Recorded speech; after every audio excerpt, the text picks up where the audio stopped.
بسم اللہ الرحمن الرحیم اللہ ولی الذین آمنوا یخرجهم من الظلمات إلى النور والذین کفروا أولیاؤهم الطاغوت يخرجونهم من النور إلى الظلمات أولئك أصحاب النار هم فيها خالدون. الحمد لله رب العالمين والصلاة والسلام على سيد الأنبياء والمرسلين وعلى آله وصحبه أجمعين أما بعد. محترم حضرات، آج انشاءاللہ ہم قرآن کریم کے 22ویں اور 23ویں 2 پارے کی منتخب آیات کی تفسیر آپ کی خدمت میں پیش کریں گے. 22ویں پارے کے شروع میں امہات المومنین کو خطاب ہے، اللہ کے نبی صلی اللہ علیہ وسلم کی بیویوں کو خطاب ہے، اور ان کو کچھ ڈائریکشنز دیے گئے ہیں، کچھ تعلیمات دی گئی ہیں. لیکن یہ تعلیمات صرف ان کے لیے نہیں ہیں، امت کی ساری عورتوں کے لیے. میڈیم ان کو بنایا گیا ہے، ذریعہ ان کو بنایا گیا ہے، لیکن یہ جو باتیں ہیں، جو احکامات ہیں، یہ ساری امت کی عورتوں کے لیے. اللہ نے فرمایا یا نساء النبی لستن کاحد من النساء ان اتقیتن فلا تخضعن بالقول. اے نبی کی عورتوں، تم عام عورتوں کی طرح نہیں ہو اگر تم اللہ سے ڈرتی ہو. اگر تمہارے اندر اللہ کا تقویٰ ہے، اللہ کا ڈر ہے، تو تم عام عورتوں کی طرح، تم کامن عورتوں کی طرح نہیں ہو. فلا تخضعن بالقول، تو تم کسی غیر مرد کے ساتھ بات کرنے میں لچک کے ساتھ اور نرمی کے ساتھ تم بات نہ کرو. بھئی ایسا ہو سکتا ہے نا کہ ایک مسلمان عورت کو کسی غیر مرد سے بات کرنی پڑ جائے؟ آج کے دور میں تو اور پاسبلٹی ہے، موبائل ہے سب کے گھر میں. کبھی کسی رانگ نمبر سے کال آ گیا، کبھی کسی دکان پہ گئی، دکاندار سے بات کرنا ہے. تو ایک مسلمان عورت کو اگر کسی غیر مرد سے بات کرنا پڑ جائے تو کیا بات کرنے کا لہجہ کیسا ہو؟ اللہ نے لہجہ بتایا. فلا تخضعن بالقول، تو تم اپنی آواز میں لچک نہ پیدا کرو، تم اپنی آواز میں نرمی نہ پیدا کرو، تم کڑک انداز میں بات کرو، تم سختی کے انداز میں بات کرو. فَيَطْمَعَ الَّذِي فِي قَلْبِهِ مَرَضٌ، اس لیے کہ اگر تم نرمی کے ساتھ بات کرو گی تو ہو سکتا ہے کہ جس کے دل میں بیماری ہو وہ تمہارے بارے میں غلط سوچنے لگے. کون سی بیماری ہو؟ شہوت کی بیماری. جس کے دل میں شہوت کی بیماری ہے، جس کے دل میں گندگی ہے، ہو سکتا ہے تم میٹھی آواز میں لچک کے ساتھ بات کرو، وہ کچھ اور سمجھنے لگے. یہ اللہ کس سے کہہ رہا ہے؟ نبی کی بیوی سے کہہ رہا ہے.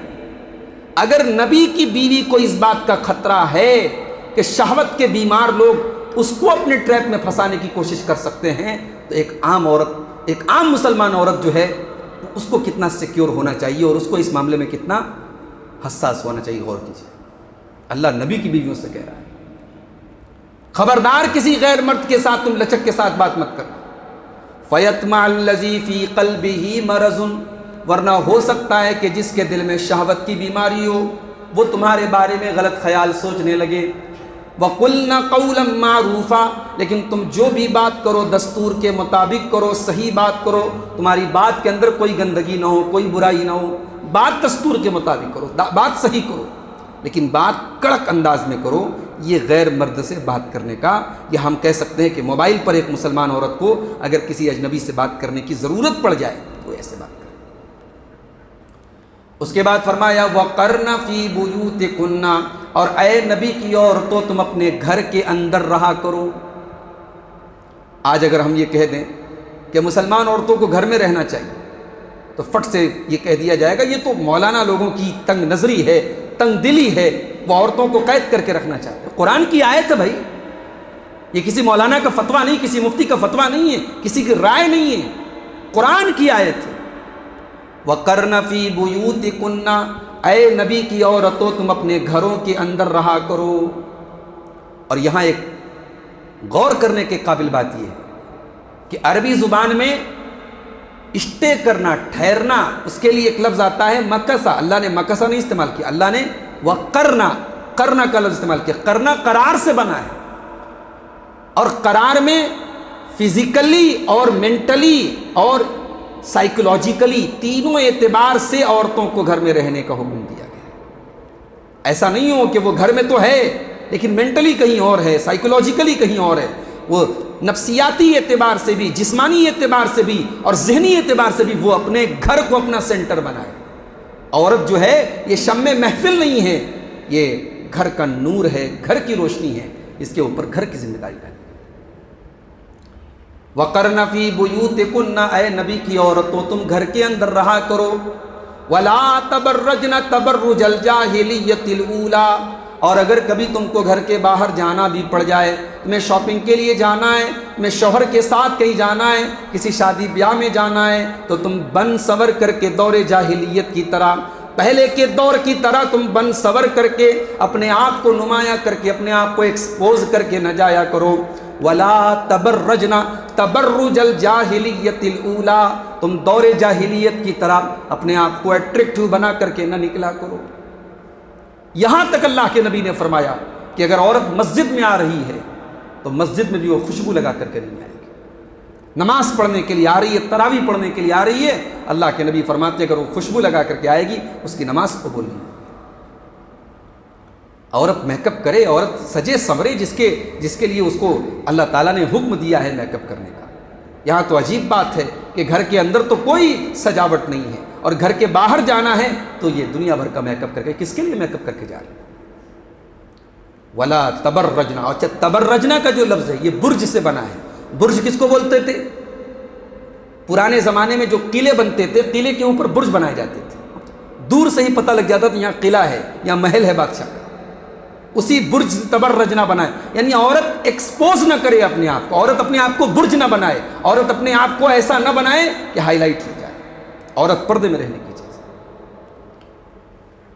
اس کے بعد فرمایا وَأَقِمْنَ الصَّلَاةَ، اور تم نماز قائم کیا کرو. وَآتِينَ الزَّكَاةَ، اور زکوٰۃ دیا کرو. اس کا مطلب یہ ہوا کہ اگر عورت کے پاس اپنا مال ہے تو وہ خود صاحب اگر نصاب اس کو زکوٰۃ دینی چاہیے اپنے مال کی. یہ نہیں کہ شوہر کے اوپر اس نے کر دیا بھی شوہر ہمارے مال کی زکوٰۃ نکالتا. اگر شوہر نہیں نکالے گا تو اگر مال تیرا ہے، زیور تیرا ہے، تو تجھے نکالنا پڑے گا. عورت یعنی عورتوں کے ہاتھ سے بھی زکوٰۃ کی رقم دلوانی چاہیے. یہ اس آیت سے پتہ چلا. وَأَقِمْنَ الصَّلَاةَ، نماز قائم کرو. وَآتِينَ الزَّكَاةَ، زکوٰۃ ادا کرو.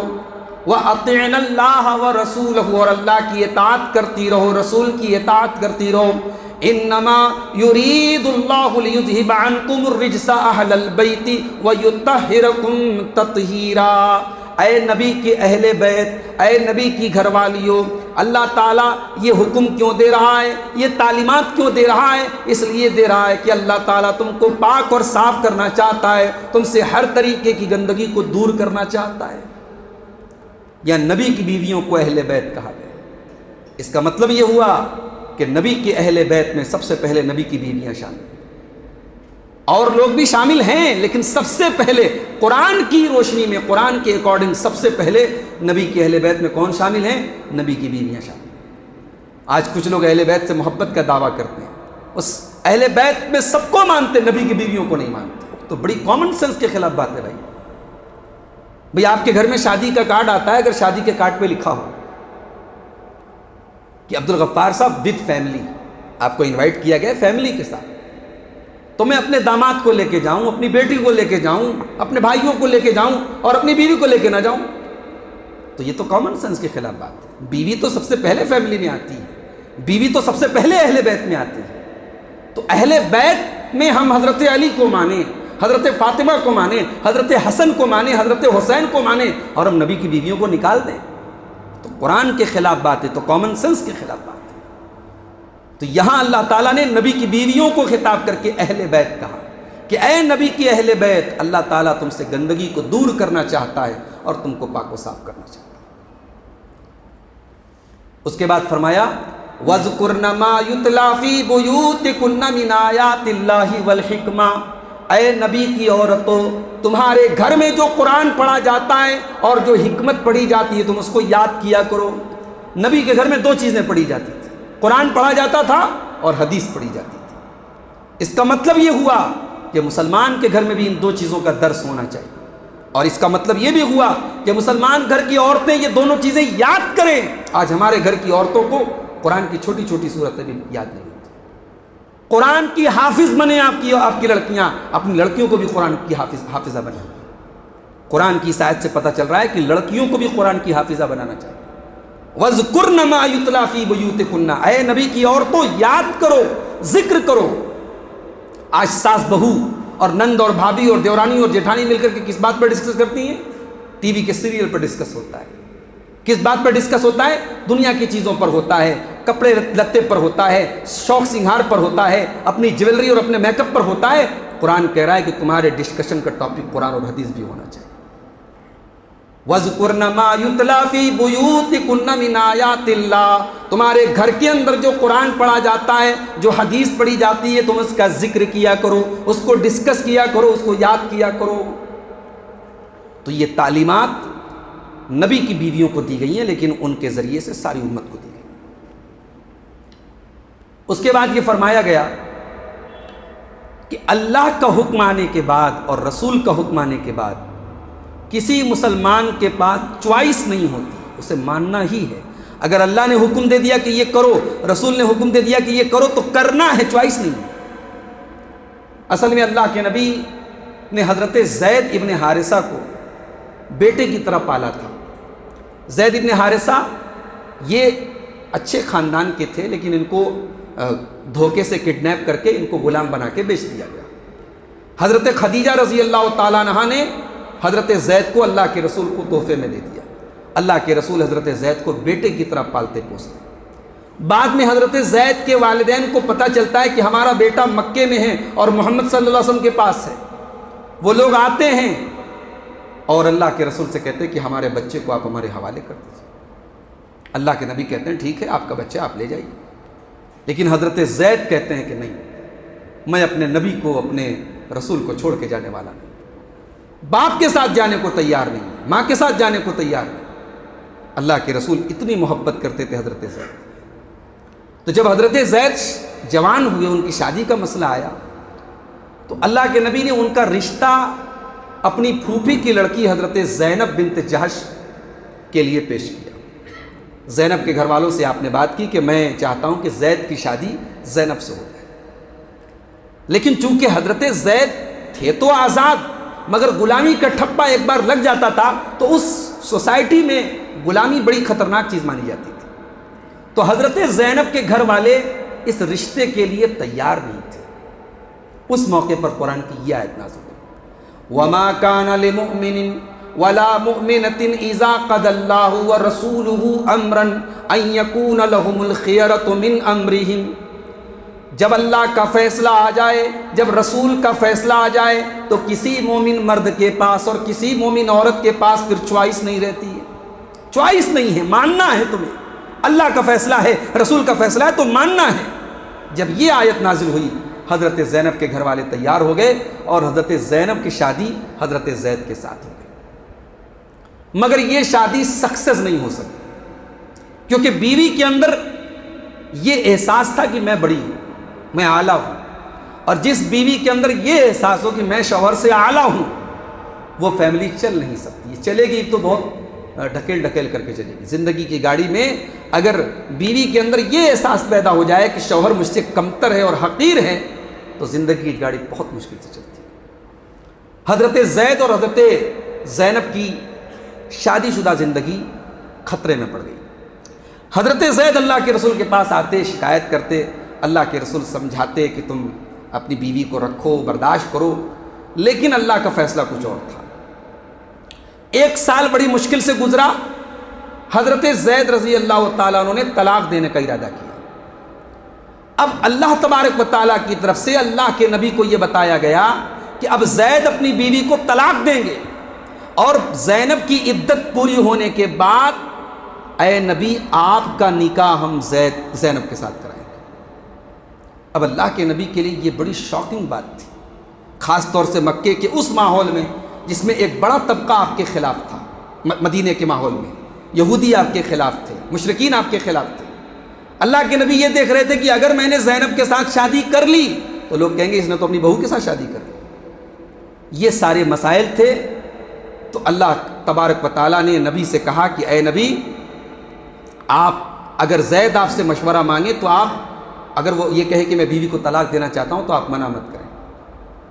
فَلَمَّا قَضَى زَيْدٌ مِّنْهَا وَطَرًا, جب زید نے طلاق دے دی زینب کو اور زینب کی عدت پوری ہو گئی, زَوَّجْنَاكَهَا, تو اے نبی ہم نے زینب کا نکاح آپ سے کرا دیا. لِكَيْ لَا يَكُونَ عَلَى الْمُؤْمِنِينَ حَرَجٌ فِي أَزْوَاجِ أَدْعِيَائِهِمْ, تاکہ مسلمانوں کو یہ پتہ چل جائے کہ ان کے منہ بولے لڑکے ان کے سگے بیٹے کے برابر نہیں ہیں. اگر وہ بیٹوں کو کسی کو بیٹا بنا کر کے اس کی پرورش کر لیں, کسی کو ایڈاپٹ کر لیں, کسی کو گود لے لیں, تو وہ ان کا سگا بیٹا نہیں ہے, اور اس کی مطلقہ سے, اس کی بیوہ سے وہ نکاح بھی کر سکتے ہیں. اسلام اس معاملے میں بہت اسٹرکٹ ہے.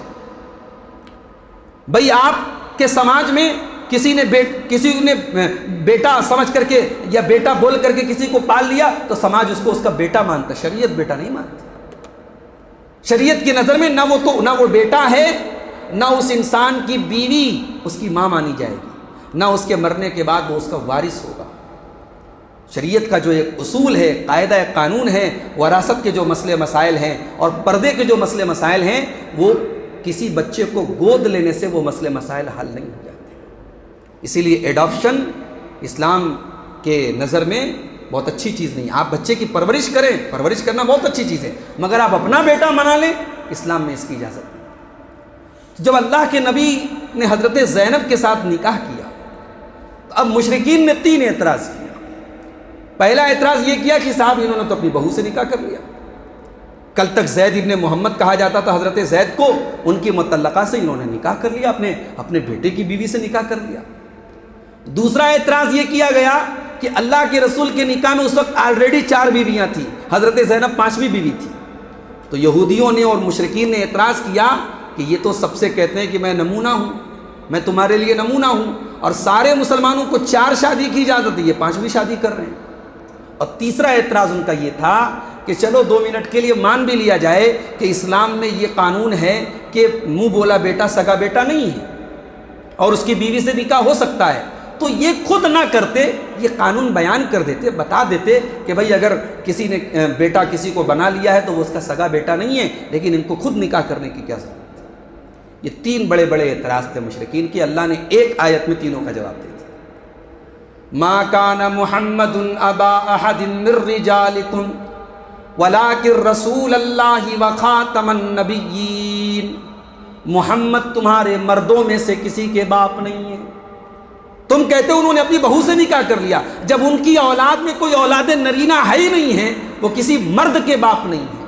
ان کی اولاد میں سب بیٹیاں ہیں, ان کے بچے ہوئے بھی تو بچے ہی رہے, کوئی مرد نہیں بن سکا, کوئی جوان نہیں ہو سکا. تو جب ان کے بچوں میں کوئی مرد نہیں ہے تو ان کی بہو کیسے ہو جائے؟ یہ پہلا جواب تھا.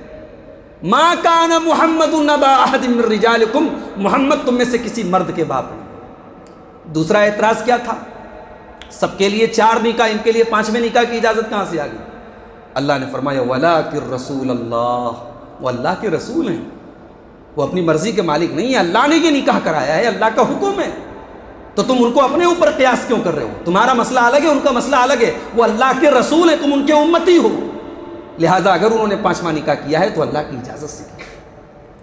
اس کے بعد جو یہ اعتراض کر رہے تھے کہ یہ نہ کرتے, حکم دے دیتے, اللہ نے کہا وَخَاتَمَ النَّبِيِّينَ, میرا نبی آخری نبی ہے, اب ان کے بعد کوئی اور نبی آنے والا نہیں ہے. ان کو امت کے سامنے پریکٹیکل کر کے بتانا ہے. اگر تھیوری کی شکل میں بیان کر دیتے تو بات اتنی مضبوط نہ ہوتی. نبی نے خود نکاح کر کے بتا دیا کہ منہ بولے رشتے کی اسلام میں کوئی حیثیت نہیں ہے. اگر کوئی کسی کو منہ بولا بیٹا بنا لے وہ اس کا سگا بیٹا نہیں ہوتا ہے. اچھا, جب حضرت زینب سے اللہ کے نبی نے نکاح کیا تو ولیمہ ہوا. اب ولیمہ میں صحابہ آئے تو کھانا کھا کر کے بیٹھے ہوئے تھے. اللہ کے رسول کو تکلیف محسوس ہو رہی تھی کہ بھئی کھانا کھا لیا, اب آپ لوگ جائیں یہاں سے, شادی ہوئی ہے, بیوی کے پاس جانا ہے, تنہائی چاہیے, تخلیہ چاہیے. وہاں لوگ بیٹھ کر کے باتیں کر رہے تھے. اللہ کے نبی کی طبیعت پر یہ بات گراں گزر رہی تھی، بھاری گزر رہی تھی، مگر اللہ کے نبی شرما رہے تھے کہ یہ بات میں اپنے صحابہ سے کیسے کروں۔ اور ابھی تک پردے کی آیت نازل نہیں ہوئی تھی، ابھی تک صحابہ آتے تھے اللہ کے نبی کے گھر میں، اللہ کے نبی کی بیویوں سے کوئی چیز مانگنا ہوتا تھا، کوئی کام ہوتا تھا تو ڈائریکٹ آمنا سامنا کر لیتے تھے، پردے کا حکم نہیں تھا۔ تو اب آیت حجاب نازل ہوئی، پردے کا حکم نازل ہوا۔ یا ایھا الذین آمنوا لا تدخلوا بیوت النبی، اے ایمان والو تم نبی کے گھر میں بغیر اجازت کے نہ جایا کرو۔ الی طعام غیر ناظرین اناء، اگر نبی کے گھر میں کھانے کی دعوت ہے تو کھانا پکنے کا انتظار وہاں بیٹھ کر کے نہ کرو۔ بھئی اگر کسی کے گھر میں دعوت ہے تو آدھا گھنٹہ 1 گھنٹہ پہلے سے وہاں بیٹھ کر کے کھانے پکنے کا انتظار کریں، یہ مناسب نہیں ہے۔ ولیکن اذا دعیتم فادخلوا، جب تمہیں دعوت دی جائے تب موقع پر ٹائم پر تم جاؤ۔ فَإِذَا طَعِمْتُمْ، اور جب تم کھانا کھا لو، فَانْتَشِرُوا فِي الْأَرْضِ، تو زمین کے اندر پھیل جاؤ، اپنے اپنے گھروں کو لوٹ جاؤ۔ وَلَا مُسْتَأْنِسِينَ لِحَدِيثٍ، وہاں بیٹھ کر کے تم ایک دوسرے سے گپیں نہ لڑاؤ، ایک دوسرے سے باتیں نہ کرو۔ ان ذالکم کان یؤذی النبی، تمہاری یہ حرکت نبی کو تکلیف پہنچاتی تھی، لیکن نبی اپنی بات کہنے سے شرماتے تھے۔ واللہ لا یستحیی من الحق، لیکن اللہ تعالی حق بات کہنے سے شرماتا نہیں ہے۔ وَإِذَا سَأَلْتُمُوهُنَّ مَتَاعًا فَاسْأَلُوهُنَّ مِنْ وَرَاءِ حِجَابٍ، اور جب تمہیں نبی کی بیویوں سے کوئی سامان مانگنا ہو، کوئی چیز مانگنی ہو تو پردے کی آڑ سے مانگو، پردے کی آڑ سے مانگو، ڈائریکٹ مت مانگو۔ کیوں؟ ذالکم اطہر لقلوبکم وقلوبہن، اسی میں تمہارے بھی دل کی صفائی ہے، اسی میں ان کے بھی دل کی صفائی ہے۔ اللہ اکبر۔ آج بہت سارے لوگ کہتے ہیں کہ پردہ کرنے کی کیا ضرورت ہے، دل پاک ہونا چاہیے، نظر پاک ہونی چاہیے۔ لوگ بولتے ہیں نا نظر پاک ہونی چاہیے، پردہ کر کے بھی پتہ نہیں کیا کیا لوگ کرتے ہیں، لہٰذا پردہ ضروری نہیں، اصل چیز نگاہ پاک ہونی چاہیے، دل پاک ہونی چاہیے۔ قرآن کیا کہہ رہا ہے؟ قرآن اللہ کے نبی کے صحابہ سے کہہ رہا ہے اللہ تعالیٰ کہ اے میرے نبی کے صحابہ، تم نبی کی بیویوں سے کوئی سامان مانگنا ہے تو پردے کی آڑ سے مانگو۔ ذالکم اطہر لقلوبکم وقلوبہن، اسی میں تمہارے بھی دل کی صفائی ہے، اسی میں ان کے بھی دل کی صفائی ہے۔ اس کا مطلب یہ ہوا کہ پردہ کرنے کے بعد دل کی صفائی ہے، پردہ کرنے کے بغیر دل کی صفائی نہیں ہے، پردہ کرنا پڑے گا۔ اس دنیا کے سب سے نیک لوگ تھے نبی کے صحابہ، نبیوں کے بعد ان کو بھی حکم دیا گیا کہ ڈائریکٹ تم نبی کی بیویوں سے کوئی چیز نہیں مانگ سکتے، پردے کی آڑ سے مانگو۔ اس کے بعد فرمایا گیا ما کان لکم ان تؤذوا رسول اللہ، اے ایمان والو تمہیں اس بات کا کوئی حق نہیں ہے کہ تم اللہ کے رسول کو تکلیف پہنچاؤ۔ ولا ان تنکحوا من بعدہ ولا ان تنکحوا ازواجہ من بعدہ ابدا، اور تم نبی کی بیویوں سے نبی کے بعد کبھی نکاح بھی نہیں کر سکتے۔ دنیا کی اور عورتیں اگر بیوہ ہو جائیں ان سے نکاح ہو سکتا ہے، مگر نبی کے انتقال کے بعد بھی تمہیں اس بات کی اجازت نہیں ہے کہ تم نبی کے کسی بیوی سے نکاح کرو، کیونکہ وہ دنیا میں بھی نبی کی بیوی ہیں اور آخرت میں بھی نبی کی بیوی ہیں۔ ان ذالکم کان عند اللہ عظیما، اللہ تعالیٰ کے نزدیک یہ بہت بڑا گناہ ہے کہ تم نبی کی بیویوں سے نکاح کرو یا ان سے نکاح کرنے کے بارے میں سوچو۔ اس کے بعد درود و سلام کا حکم دیا گیا۔ ان اللہ وملائکتہ یصلون علی النبی، بے شک اللہ اور اس کے فرشتے نبی پر صلاۃ کرتے ہیں۔ اللہ بھی صلاۃ کرتا ہے، فرشتے بھی صلاۃ کرتے ہیں۔ اللہ کے لیے صلاۃ کا مطلب ہے اللہ اپنے نبی کی تعریف کرتا ہے اپنے فرشتوں کے درمیان، اور فرشتے صلاۃ کرتے ہیں یعنی فرشتے رحمت کی دعا کرتے ہیں۔ یا ایھا الذین آمنوا صلوا علیہ وسلموا تسلیما، اے ایمان والو تم بھی نبی پر صلاۃ و سلام پڑھو، نبی پر درود پڑھو، نبی پر سلام پڑھو۔ سلام پڑھنے کا طریقہ ہمیں بتا دیا گیا۔ نماز میں ہم سلام پڑھتے ہیں السلام علیک ایھا النبی ورحمۃ اللہ وبرکاتہ، یہ ہم نماز میں سلام پڑھیں گے۔ نماز کے باہر ہمیں سلام اور صلاۃ پڑھنا ہو، صلی اللہ علیہ وسلم بھی ہم پڑھ سکتے ہیں صلاۃ و سلام کی شکل میں، اور درود ابراہیمی کی شکل میں ہم اللہ کے نبی پر درود پڑھ سکتے ہیں۔ اللہم صلی علی محمد وعلی آل محمد کما صلیت علی ابراہیم وعلی آل ابراہیم انک حمید مجید۔ اللہم بارک علی محمد وعلی آل محمد کما بارکت علی ابراہیم وعلی آل ابراہیم انک حمید مجید۔ یہ درود یہ نبی سے محبت کا تقاضا بھی ہے اور بہت بڑی نیکی بھی ہے۔ اگر ہم دعا کرتے ہیں اور دعا میں درود نہیں پڑھتے تو ہماری دعا ادھوری رہ جائے گی، دعا کی قبولیت کے امکانات گھٹ جائیں گے۔ اس لیے جب ہم دعا کریں دعا میں بھی ہم درود پڑھیں، اور ایک مرتبہ درود پڑھنے پر اللہ کی 10 رحمتیں ہمیں ملتی ہیں اور 10 گناہ معاف ہوتے ہیں۔ اس کے بعد سورہ احزاب کے آخر میں اللہ تعالیٰ نے ایمان والوں کو 2 چیزوں کا حکم دیا، اور یہ وہی آیت ہے جو اللہ کے نبی اپنے ہر خطبے میں پڑھتے تھے۔ یا ایھا الذین آمنوا اتقوا اللہ وقولوا قولا سدیدا، اے ایمان والو تم اللہ سے ڈرتے رہو اور صحیح بات کرو، درست بات کرو، بات ہمیشہ تمہاری درست و صحیح ہو، تمہاری بات غلط نہ ہو، تمہاری بات میں ناانصافی نہ ہو، تمہارے بیٹوں کے خلاف بات پڑ جائے، تمہارے باپ کے خلاف بات پڑ جائے، تمہارے اپنے خلاف بات پڑ جائے، بات جب بھی بولو قولوا قولا سدیدا، صحیح بات کرو۔ سدیدہ کا مطلب سمجھتے ہیں؟ سدیدہ کس کو کہتے ہیں؟ تیر جو ہے جب کمان میں بالکل صحیح سیٹ کر کے اس کو چلایا جائے تو اس کو عربی میں تسدید بولتے ہیں، اسی سے سدیدہ بنا ہے۔ اس سے ایک نقطہ یہ بھی ملا کہ ہماری زبان سے نکلنے والے جو الفاظ ہوتے ہیں وہ تیر کی طرح ہوتے ہیں۔ تیر کمان سے نکل جائے تو ایک بار واپس آ سکتا ہے، مگر زبان سے نکلی گئی بات واپس نہیں آ سکتی۔ اسی لیے زبان کا استعمال بہت احتیاط کے ساتھ۔ عربی کا ایک شاعر کہتا ہے جراحات السنان لہلتیام ولا یلتام ما جرح اللسان، تیر اور تلوار کے زخم تو بھرے جا سکتے ہیں، زبان کے زخم بھرے نہیں جا سکتے۔ اللہ نے کہا اللہ سے ڈرو اور صحیح بات کرو۔ یہ 2 کام اگر تم کرو گے یصلح لکم اعمالکم، اللہ تمہاری بگڑی بنا دے گا، تمہارے مسائل حل کر دے گا اللہ، ویغفر لکم ذنوبکم، اور اللہ تمہارے تمام گناہ معاف کر دے گا۔ اللہ تعالیٰ معاف کرنے، ومن یطع اللہ ورسولہ فقد فاز فوزا عظیما، جو اللہ اور اس کے رسول کی اطاعت کرے گا وہ بڑی کامیابی پائے گا۔ اس کے بعد اللہ نے کہا کہ ہم نے امانت زمین کے اوپر پیش کی، آسمان کے اوپر پیش کی، پہاڑوں کے اوپر پیش کی، سب نے انکار کر دیا۔ کون سی امانت؟ اللہ کا حکم ماننے کی امانت، اللہ کی نافرمانی سے بچنے کی امانت، اللہ کی شریعت کی پابندی کی امانت۔ یہ اتنی بھاری امانت تھی کہ قرآن کہتا ہے اِنَّا عَرَضْنَا الْأَمَانَةَ عَلَى السَّمَاوَاتِ وَالْأَرْضِ وَالْجِبَالِ فَأَبَيْنَ أَن يَحْمِلْنَهَا، ہم نے امانت کو آسمان کے اوپر پیش کیا، زمین کے اوپر پیش کیا، پہاڑوں کے اوپر پیش کیا، سب نے انکار کر دیا۔ وَحَمَلَهَا الْإِنسَانُ، اور یہ بیچارہ کمزور انسان، اس نے اٹھا لیا اسے۔ زمین نے انکار کر دیا، آسمان نے انکار کر دیا، پہاڑوں نے انکار کر دیا، انسان نے کہا میں اٹھانے کے لیے تیار ہوں، اے اللہ میں تیری شریعت پر عمل کروں گا، میں تیرے حکم کو مانوں گا۔ انسان نے اٹھا لیا۔ اللہ نے فرمایا انہو کان ظلوما جہولا، انسان بہت بڑا ظالم ہے اور بہت بڑا جاہل ہے، اس امانت کی اہمیت کو بھی نہیں سمجھتا ہے، جاہل ہے، اور امانت کو لینے کے بعد اس کا حق بھی نہیں ادا کرتا ہے، ظالم بھی۔ انسان بہت بڑا ظالم ہے، بہت بڑا جاہل ہے۔ اس کے بعد سورہ فاطر میں اللہ تعالیٰ نے مشرکین کا رد کرتے ہوئے فرمایا کہ جو لوگ اللہ کے علاوہ دوسروں کو پکارتے ہیں وہ ایک کھجور کی گٹھلی کے اوپر جو ایک باریک سی جھلی ہوتی ہے اس کے بھی مالک نہیں۔ وَالَّذِينَ تَدْعُونَ مِن دُونِهِ لَا يَمْلِكُونَ مِن قِطْمِيرٍ، اللہ کو چھوڑ کر کے تم جن کو پکارتے ہو وہ قطمیر کے بھی مالک نہیں ہیں۔ قطمیر کس کو کہتے ہیں؟ اللفافۃ التی تکون علی نواۃ التمر، کھجور کی گٹھلی کے اوپر جو ایک باریک سا لفافہ ہوتا ہے، دیٹ از کالڈ قطمیر، اس کو قطمیر کہا جاتا ہے۔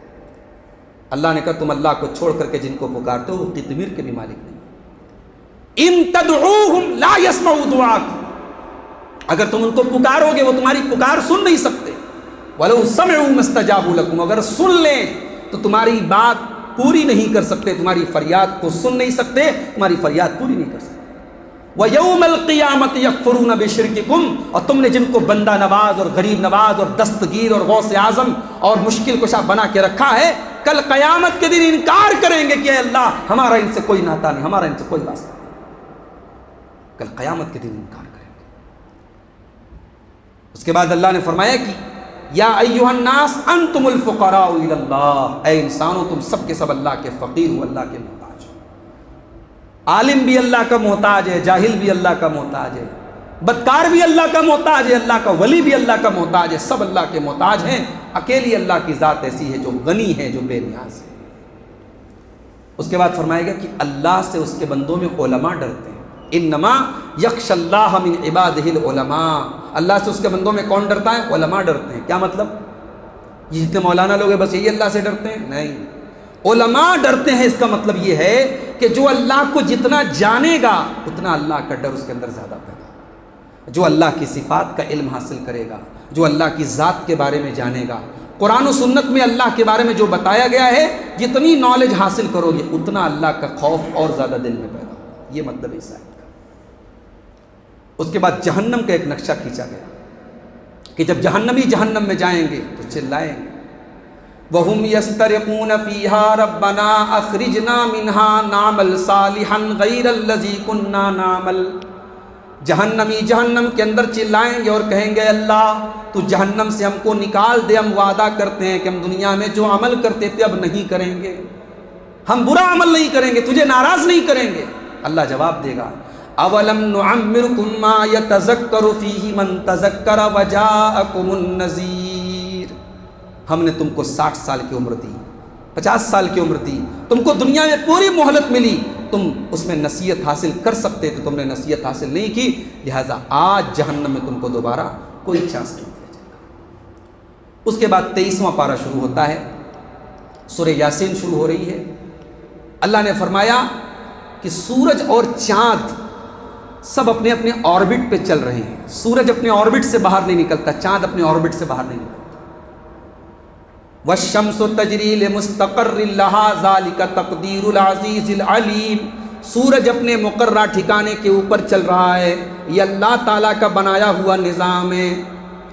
للشمس ينبغي لها ان تدرك القمر ولا الليل سابق النهار.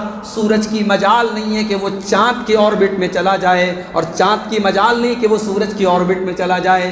رات اگر ہے تو سورج کو نکلنا نہیں ہے، اور دن اگر ہے سورج نکلا ہوا ہے تو چاند کو نظر نہیں آنا ہے. چاند اور سورج اپنے اپنے حساب سے وَكُلٌّ فِي فَلَكٍ يَسْبَحُونَ، ہر ایک اپنے اپنے آربٹ میں تیر رہے ہیں، اپنے اپنے مدار میں گردش کر رہے ہیں، تیر رہے ہیں. سورج اپنے حساب سے گردش کر رہا ہے، چاند اپنے حساب سے گردش کر رہا ہے. اللہ تعالیٰ نے بتایا کہ کائنات کا یہ نظام ہمارا بنا ہوا ہے. اس کے بعد فرمایا کہ قیامت کے دن ہم تمہارے منہ کے اوپر مہر لگا دیں گے. دنیا میں انسان جھوٹ بول کر کے بچ جاتا ہے، قیامت کے دن کوئی جھوٹ بول کر کے نہیں بچ پائے گا. اللہ منہ کے اوپر مہر لگا دے گا. اليوم نختم على افواههم وتكلمنا ايديهم وتشهد ارجلهم بما كانوا يكسبون. آج ہم تمہارے منہ کے اوپر مہر لگا دیں گے، آج تمہارے ہاتھ گواہی دیں گے، تمہارے پیر گواہی دیں گے. آج زبان سے تم کچھ نہیں بولو گے، آج ہاتھ اور پیر تمہارے کرتوت بتائیں گے. انسان کا ہاتھ بتائے گا، انسان کا پیر بتائے گا. اس کے بعد فرمایا گیا کہ بڑھاپے میں انسان دوبارہ بچپن کی طرف لوٹ جاتا ہے. وَمَن نُعَمِّرْهُ نُنَكِّسُ فِي الْخَلْقِ.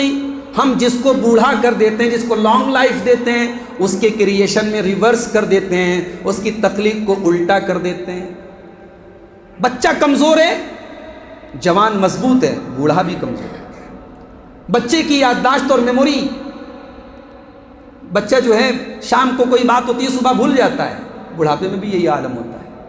تو جو کمزوری بچپن کی ہوتی ہے وہ ہم اس کو ریورس کر دیتے ہیں بڑھاپے میں. وَمَن نُعَمِّرْهُ نُنَكِّسُهُ فِي الْخَلْقِ.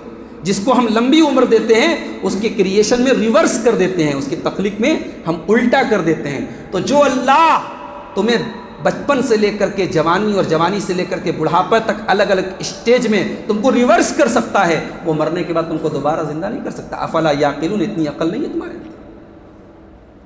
اس کے بعد سورہ صافات شروع ہوتی ہے. سورہ صافات میں حضرت ابراہیم کا واقعہ بیان کیا. ابراہیم علیہ السلام اپنی بستی کو چھوڑ کے نکلے، اللہ سے دعا کرتے ہیں رب ہب لی من الصالحین. اے اللہ نیک بیٹا عطا فرما. دیکھو بیٹا نہیں مانگا، نیک بیٹا. رب ہب لی من الصالحین. اے اللہ نیک بیٹا دے دے. اللہ نے دعا سن لی. بڑھاپے میں ابراہیم کو بیٹا ہوا. فبشرناہ بغلام حلیم. ہم نے اسماعیل کی شکل میں ان کو ایک حلیم بیٹا دیا. حلیم کا مطلب بردبار، صبر کرنے والا، جس کے اندر صبر کا مادہ ہو، برداشت کا مادہ. ایسا بیٹا ہم نے دیا. اب بڑھاپے میں یہی بیٹا سہارا ہے ابراہیم کا. آپ اندازہ لگائیے کتنے پیار سے انہوں نے پالا ہوگا اپنے اس بچے. فلما بلغ معه السعی. جب وہ بیٹا اپنے باپ کے ساتھ دوڑنے کے قابل ہو گیا، جوان ہو گیا، جب بیٹا اپنے باپ کے ساتھ دوڑنے کے قابل ہو گیا، قال یا بنی انی ارا فی المنام انی اذبحک. ایک دن حضرت ابراہیم اپنے بچے اسماعیل سے کہتے ہیں اے میرے بچے میں نے خواب دیکھا ہے کہ میں تجھے ذبح کر رہا ہوں، فانظر ماذا ترى، تو بتا تیری کیا رائے ہے۔ اللہ، بڑھاپے میں اولاد ملی، بچپن میں اس کو چھوڑنے کا حکم دے دیا گیا، مکہ چھوڑ کے چلے آئے، پھر وہ بیٹا جوان ہوا اور آج اللہ تعالیٰ ابراہیم کو خواب میں یہ دکھا رہا ہے کہ اپنے ہی بیٹے کی گردن پہ چھری چلا رہا ہے۔ حضرت ابراہیم علیہ السلام سمجھ گئے یہ میں نبی ہوں اور یہ اللہ تعالیٰ کی طرف سے میرا ایک امتحان ہے۔ انہوں نے بیٹے کے سامنے ڈائریکٹ بول دیا، جو بات تھی ایز اٹ از بول دیا کہ بیٹا میں نے ایسا ایسا خواب دیکھا ہے، اب تو بتا تیری کیا ہے۔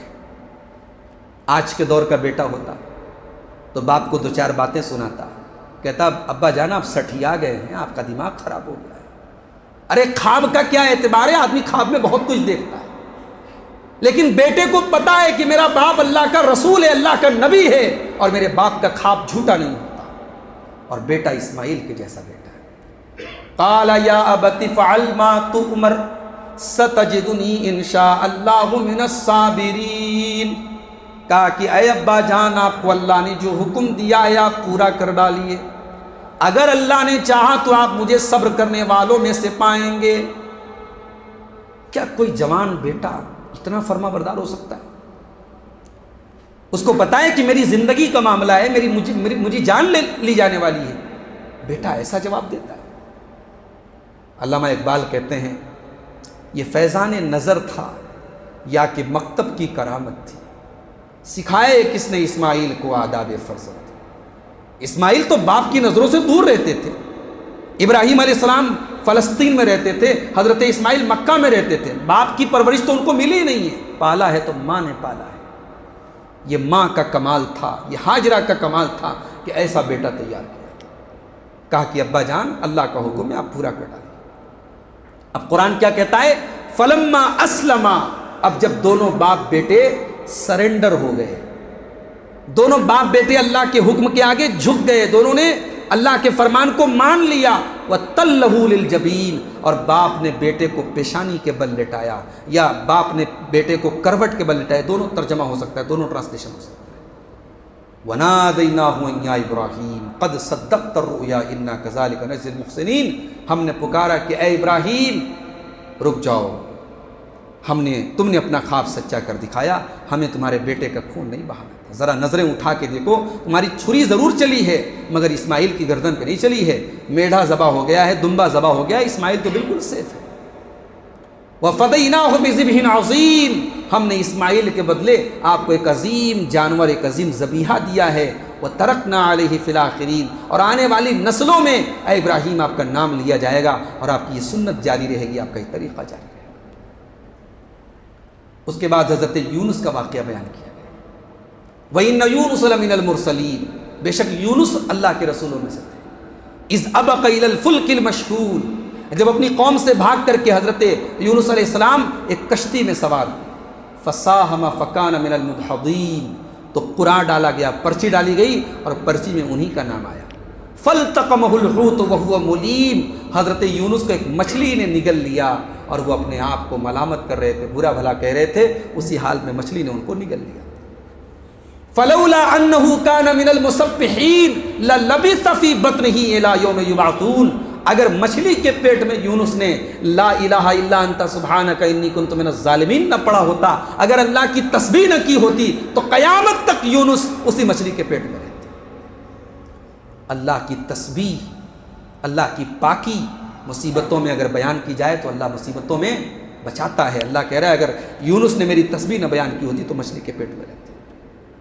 فَنَبَذْنَاهُ بِالْعَرَاءِ وَهُوَ سَقِيمٌ، ہم نے مچھلی کو حکم دیا، مچھلی نے کھلے میدان میں لے جا کر کے حضرت یونس کو اپنے پیٹ میں سے نکال دیا، اور بیمار تھے وہ، ظاہر ہے مچھلی کے پیٹ کے اندر کا جو کلائمیٹ تھا وہ ان کی باڈی کے لیے نقصان دہ تھا، ان کے پورے بدن پہ زخم ہو گئے تھے۔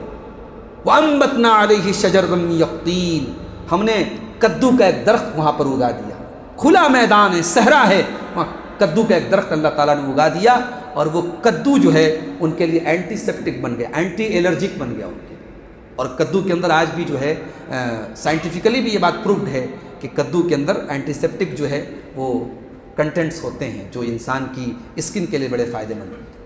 تو اللہ تعالیٰ نے کدو کا درخت وہاں اگا دیا اور حضرت یونس علیہ السلام بالکل ٹھیک ہو گئے۔ اس کے بعد سورہ صاد شروع ہوتی ہے۔ سورہ صاد میں اللہ تعالیٰ نے قرآن کریم کا ایک مقصد بتایا کہ قرآن کیوں نازل ہوا ہے۔ ھذا کتاب انزلناہ الیک مبارک لیدبروا آیاتہ ولیتذکر اولو الالباب، یہ برکت والی کتاب ہے نبی ہم نے آپ کے اوپر اتاری ہے تاکہ اس کی آیتوں پر غور کرو اور تاکہ نصیحت حاصل کرنے والے قرآن سے نصیحت حاصل کریں۔ اس کے بعد حضرت ایوب علیہ السلام کا واقعہ بیان کیا گیا۔ وَاذْكُرْ عَبْدَنَا أَيُّوبَ إِذْ نَادَىٰ رَبَّهُ أَنِّي مَسَّنِيَ الشَّيْطَانُ بِنُصْبٍ وَعَذَابٍ، میرے بندے ایوب کو یاد کرو جب اس نے اللہ سے دعا کی کہ اللہ شیطان نے مجھے بڑی تکلیفوں میں ڈال کے رکھا ہے۔ اللہ اکبر، انسان اپنے گناہوں کا ٹھیکرا شیطان کے سر پہ ڈالے، اپنی مصیبتوں کا ٹھیکرا شیطان کے سر پہ پھوڑے، یہ نبیوں نے طریقہ بتایا ہے۔ حضرت ایوب علیہ السلام چاہتے تو یہ بھی کہہ سکتے تھے کہ اللہ تو نے بیمار کیا ہے، مگر یہ ادب کے خلاف ہوتا۔ اللہ کا ادب یہ ہے کہ نعمت کو اللہ کی طرف منسوب کیا جائے اور پریشانی کو اپنے نفس کی طرف یا شیطان کی طرف منسوب کیا جائے۔ کہا کہ اے اللہ شیطان نے مجھے بڑی تکلیف میں ڈال کے رکھا ہے۔ اللہ نے کہا کوئی بات نہیں، ارکض برجلک ھذا مغتسل بارد وشراب، اے ایوب اپنے پاؤں کو زمین پہ زور سے مارو۔ ایوب علیہ السلام نے پاؤں کو زمین پہ زور سے مارا، چشمہ نکل پڑا پانی کا۔ اللہ نے کہا یہ ٹھنڈا پانی ہے، اس کو پینا بھی ہے اور اس کو نہانا بھی ہے، وہی پانی تمہارے بدن کی بیماری کو بھی دور کرے گا، تمہیں صحت مند بنائے گا، تمہارے بدن پر جتنے زخم ہیں سارے زخم اسی پانی سے دور ہو جائیں گے۔ آج بھی دنیا میں بہت سارے علاقوں میں جو پانی ہوتے، پہاڑوں کے اوپر جو پانی ہوتا ہے، اس پانی کے اندر بھی بڑی صلاحیتیں ہوتی ہیں۔ اللہ تعالیٰ نے حضرت ایوب کے لیے پانی کا ایک چشمہ نکالا، جس پانی کے چشمے کے اندر ان کی الرجی اور ان کی بیماری کا علاج تھا۔ اللہ نے کہا ھذا مغتسل بارد وشراب، یہ پانی ہے، اسی سے تم کو نہانا بھی ہے، اسی کو پینا بھی ہے۔ اچھا، بیماری کے ایام میں حضرت ایوب علیہ السلام نے قسم کھائی تھی، کسی بات پر اپنی بیوی سے ناراض ہو کے کہا تھا میں تجھے 100 چھڑی ماروں گا، اور بیچاری وہی بیوی تھی جو بڑی وفادار تھی، جو آخری وقت تک ان کے ساتھ تھی۔ اب جب ایوب علیہ السلام صحت مند ہو گئے تو ان کو پچھتاوا ہوا کہ میں نے اپنی بیوی کے بارے میں ایسی بات کہی تھی اور میں نے قسم کھا کے کہی تھی کہ اللہ کی قسم میں تجھے 100 چھڑی ماروں گا۔ تو اللہ نے فرمایا وَخُذْ بِيَدِكَ ضِغْثًا، اے ایوب 100 تنکے کا ایک جھاڑو لے لو، 100 تنکے کا ایک مٹھا لے لو، ایک جھاڑو لے لو، فَاضْرِب بِهِ، اور اس سے اپنی بیوی کو مار لو، وَلَا تَحْنَثْ، اپنی قسم کو مت توڑو، تم نے قسم کھائی تھی، قسم کو بھی نہیں توڑنا ہے، اور بیوی کو ایک ایسے جھاڑو سے جس میں 100 تنکے ہوں مار دو، ہلکی مار دو، تمہاری قسم بھی نہیں ٹوٹے گی اور تمہاری بیوی کے ساتھ جو وفادار بیوی ہے اس کے ساتھ کوئی ظلم بھی نہیں ہوگا۔ یہ ایک طریقے کا اللہ تعالیٰ نے ان کو اس مصیبت سے نکلنے کا راستہ بتایا۔ اس کے بعد سورہ زمر شروع ہوتی ہے۔ سورہ زمر میں اللہ تعالیٰ نے قرآن کریم کی ایک صفت بیان کی کہ قرآن کو اللہ تعالیٰ نے کس لیے نازل کیا ہے۔ اللہ نزل احسن الحدیث کتابا متشابہا مثانی تقشعر منہ جلود الذین یخشون ربهم، اللہ ہی ہے جس نے یہ کتاب اتاری ہے، احسن الحدیث، دنیا کا سب سے بہترین کلام اتارا ہے، کتابا متشابہا، ایک ایسی کتاب اتاری ہے جس کے مضامین آپس میں ملتے جلتے ہیں۔ قرآن کے اندر توحید کی بات، رسالت کی بات، آخرت کی بات بار بار ریپیٹ کی گئی ہے، قرآن کے مضامین ملتے جلتے ہیں۔ تقشعر منہ جلود الذین یخشون ربهم، اور قرآن وہ کتاب ہے کہ اللہ سے ڈرنے والوں کے رونگٹے کھڑے ہو جاتے ہیں قرآن کو سن۔ کسی اچھے قاری کی آواز میں قرآن سنیے، اگر آپ کی روح بیمار نہیں ہے تو یقیناً آپ کے دل پر اثر ہوگا، اور انسان کی روح اگر بیمار ہے تو پھر ظاہر ہے اسے قرآن سن کر کے بھی اس کے اوپر کوئی اثر نہیں پڑے۔ تقشعر منہ جلود الذین یخشون ربهم، اگر دل میں اللہ کا ڈر ہے تو قرآن سن کر کے رونگٹے کھڑے ہو جائیں۔ ثم تلین جلودهم وقلوبهم الى ذکر اللہ، اور قرآن سننے کے بعد ان کے چمڑے اور ان کے دل اللہ کے ذکر کی طرف مائل ہو جائیں۔ فضیل ابن عیاض اپنے زمانے کا بہت بڑا ڈاکو تھا، کسی مکان کی چھت پہ ڈاکہ ڈالنے کے لیے چڑھا، دور سے کہیں قرآن کی آیت تلاوت کی آواز سننے میں آئی، کوئی قرآن پڑھ رہا تھا رات میں بیٹھ کر کے، اور قرآن کی یہ آیت پڑھ رہا تھا سورہ حدید کی، الم یان للذین آمنوا ان تخشع قلوبهم لذکر اللہ، کیا ایمان والوں کے لیے ابھی وہ وقت نہیں آیا کہ ان کے دل اللہ کا کلام سن کر کے پگھل جائیں۔ فضیل ابن عیاض نے قرآن کی یہ آیت رات کے سناٹے میں سنی، اس نے کہا اے اللہ تیرا قرآن مجھ سے یہ مطالبہ کر رہا ہے اور میں لوگوں کے گھروں پہ ڈاکہ ڈال رہا ہوں, لوگوں کی عزتیں لوٹ رہا ہوں, لوگوں کے مال لوٹ رہا ہوں. کہا کہ اے اللہ وہ وقت آ چکا ہے. اور اس دن جو فضیل ابن عیاض نے سچی توبہ کی تو پھر پوری زندگی انہوں نے خانہ کعبہ کے پاس طواف کرنے میں اور عبادت کرنے میں گزار دی, اور اپنے دور کے بہت بڑے عالم اور عابد میں ان کا شمار ہوتا ہے حضرت فضیل ابن عیاض کا. تو قرآن وہ کتاب ہے, ثم تلین جلودہم وقلوبہم الی ذکر اللہ. اس کتاب کو پڑھنے کے بعد لوگوں کے دل اور لوگوں کے چمڑے اللہ کے ذکر کی طرف مائل ہوتے ہیں. تو یہ قرآن کریم کے 22ویں اور 23ویں پارے کی منتخب آیات کی تفسیر تھی. اللہ تعالیٰ سے دعا ہے رب العالمین ہم سب کو نیک عمل اور اچھی سمجھ کی توفیق عطا فرمائے.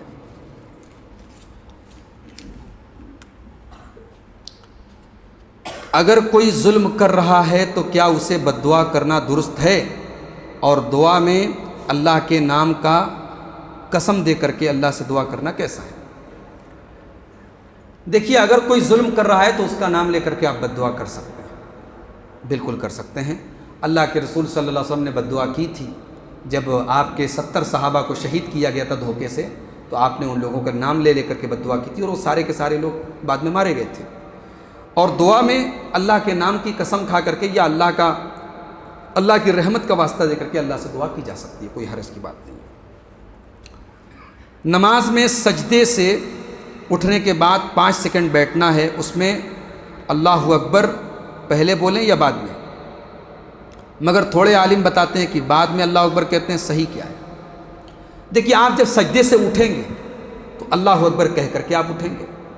اب ظاہر ہے کہ آپ اللہ اکبر کہنے کے بعد آپ بیٹھیں گے, یہ نہیں کہ آپ اٹھنے کے بعد آرام سے بیٹھنے کے بعد پھر اللہ اکبر کہیں گے. حدیث میں کیا آتا ہے کہ اللہ کے نبی جب سجدے سے سر اٹھاتے تھے اللہ اکبر کہتے تھے, تو اٹھاتے وقت آپ کو اللہ اکبر کہنا ہے. اب اللہ اکبر کہہ کر کے آپ 5 سیکنڈ بیٹھیں گے, اس کے بعد آپ اٹھیں گے. تو یہ کوئی اتنا بڑا ایشو نہیں ہے کہ جس کو لے کر کے آپ پریشان ہوں. بہتر یہی کہ آپ سجدے سے اٹھتے وقت آپ اللہ اکبر کہیں. کیا رات میں 8 رکعت پڑھنے کے بعد اگر رات میں اور نفل پڑھنے کا من ہو تو کیا پڑھ سکتے ہیں, اور اگر وتر بھی پڑھ لیا ہو تو؟ دیکھیے, عام حالات میں وتر کی نماز کو آخری نماز بنانے کا حکم ہے. اللہ کے رسول کی حدیث ہے کہ اپنی رات کی آخری نماز وتر کو بناؤ. تو عام حالات میں تو یہی کرنا ہے. آپ کو ایسا نہیں کرنا ہے کہ آپ وتر پڑھ لیں اور پھر اٹھ کر کے آپ تہجد پڑھیں. یہ اگر آپ کو تہجد پڑھنا ہے تو آپ وتر مت پڑھیں, وتر کو آخری نماز بنائیے. ہاں, بائی چانس کبھی آپ نے وتر پڑھ لی, آپ کا ارادہ نہیں تھا, رات میں آپ کی نیند کھل گئی, آپ کا ارادہ بن گیا, تو کبھی کبھار اوکیزنلی ایسا آپ کر سکتے ہیں. اللہ کے رسول صلی اللہ علیہ وسلم نے کبھی کبھی وتر کے بعد بھی نماز پڑھی ہے, کبھی کبھی, تو ایسا کر سکتے ہیں. تو یہ جو 8 رکعت آپ نے پڑھی ہے اور وتر بھی آپ نے پڑھ لی ہے, اس کے بعد آپ کو پڑھنا تو نہیں چاہیے. عام جو سنت ہے اللہ کے رسول کی, جو افضل ہے وہ یہی ہے کہ 11 رکعت سے زیادہ اللہ کے نبی نہیں پڑھتے تھے. لیکن اگر کبھی کبھار ایسا کر لیا آپ نے کہ آپ کی نیند کھل گئی یا آپ تاک رہتے جاگ رہے ہیں, آپ کا جی چاہا کہ کچھ اللہ تعالیٰ سے اور ہم دعائیں کر لیں, تو آپ نے 2 رکعت 4 رکعت اور اگر نفل پڑھ دی تو کوئی ایسا مسئلہ نہیں ہے, اس کی گنجائش بہرحال موجود ہے. لیکن افضل جو ہے وہ یہی ہے کہ آپ 11 رکعت پر اکتفا کریں اور وتر کو اپنی آخری نماز بنائیں. اگر کسی دوسرے سٹی چلے جائیں 2-3 دن کے لیے اور رہنے کے لیے گھر اور سب کچھ اویلیبل ہے, تو کیا نماز قصر کر سکتے؟ بالکل کر سکتے ہیں. قصر کا تعلق اس سے نہیں ہے کہ آپ کو وہاں رہنے کی فیسلٹی مل رہی ہے کہ نہیں مل رہی ہے. سفر میں پریشانی ہو تب بھی قصر ہے, اور سفر آپ لگزریس فلائٹ میں بیٹھ کے کر رہے ہیں, اے سی ٹرین میں بیٹھ کے کر رہے ہیں, اور جہاں پہنچے 5 اسٹار ہوٹل میں رہ رہے ہیں, تب بھی آپ کو قصر کرنا ہے. یہ اللہ تعالیٰ کی طرف سے چھوٹ ملی ہے, اس میں سفر کی مشقت کے اعتبار سے قصر نہیں کرنا ہے. تو آپ اگر 2-3 دن کے لیے کہیں گئے ہیں تو بالکل آپ وہاں رہنے کا انتظام ہے, تب بھی آپ قصر کر سکتے ہیں. البتہ اگر آپ جہاں پہ ٹھہرے ہوئے ہیں مسجد وہاں پہ قریب ہے, تو آپ کوشش کریں کہ آپ ٹائم سے جماعت کے ساتھ نماز پڑھیں. جماعت کے ساتھ جب آپ نماز پڑھیں گے تو ظاہر ہے کہ امام جتنی پڑھا رہا ہے اتنی آپ پڑھیں گے. لیکن اگر مسجد دور ہے یا آپ سفر سے گئے ہیں اور وہاں پہ کوئی ایسا کام ہے کہ آپ کو مان لیجیے ظہر اور عصر ایک ساتھ پڑھنا ہے, تو آپ پڑھ لیجیے, 2-2 رکعت کر کے ظہر عصر ایک ساتھ پڑھ لیجیے. مغرب اور عشاء آپ ایک ساتھ میں پڑھ سکتے ہیں, مغرب 3 رکعت, عشاء 2 رکعت پڑھ لیجیے. اس طریقے سے آپ قصر بھی کر سکتے ہیں اور جمع بین الصلاتین بھی کر سکتے ہیں. وآخر دعوانا ان الحمد للہ رب العالمین.